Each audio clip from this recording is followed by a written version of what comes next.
Monday morning எப்பவும் போல் 5 o'clock எழுந்திரிச்சாச்சு. School டைமாக இருந்தால் இந்த நேரத்துக்கு தான் எழுந்திருப்பேன். இதே லீவ் டைமாக இருந்ததுன்னா 7 o'clock கூட ஆகும். 5 o'clock எழுந்திருக்கிறதுக்கு மெயின் ரீசன் என்னென்னு பார்த்தீங்கன்னா, நாங்கள் செய்கிற சாப்பாடு தான். கருப்பரிசி சாப்பாடு தான் வைப்போம். அது வேகிறதுக்கு கொஞ்சம் லேட் ஆகும்.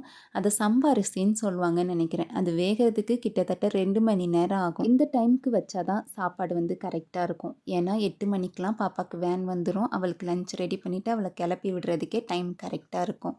இன்றைக்கி பாப்பாவுக்கு லஞ்சுக்கு காரக்குழம்பும் முட்டை அவிச்சும் கொடுத்துருந்தேன். பாப்பாவுடைய பேக்கு லஞ்ச் பேக்லாம் பேக் பண்ணி அவளை ஸ்கூலுக்கு அனுப்புனதுக்கப்புறம் தான் வீட்டில் இருக்க மற்ற க்ளீனிங் ஒர்க்கு பெருக்கிறது அதெல்லாம் பார்த்துட்டு இருப்பேன். இன்றைக்கி கிச்சன் வந்து டீப் க்ளீன் பண்ண போகிறேன். அதனால் எல்லா பொருளையும் எடுத்து கீழே வச்சுட்டு கிச்சன் ஃபுல்லாகவே நல்லா ஒட்டடை அடிச்சுட்டு எந்த இடத்துலலாம் அந்த ஒட்டடை ஸ்டிக் படலையோ அங்கே வந்து ப்ரஷ்ஷை வச்சு நல்லா அதோடைய டஸ்ட்டெல்லாம் எடுத்துட்டு அதுக்கப்புறமா பெருக்கிட்டு கிச்சனுடைய கவுண்டர் டாப்பை க்ளீன் பண்ண ஸ்டார்ட் பண்ணிட்டேன்.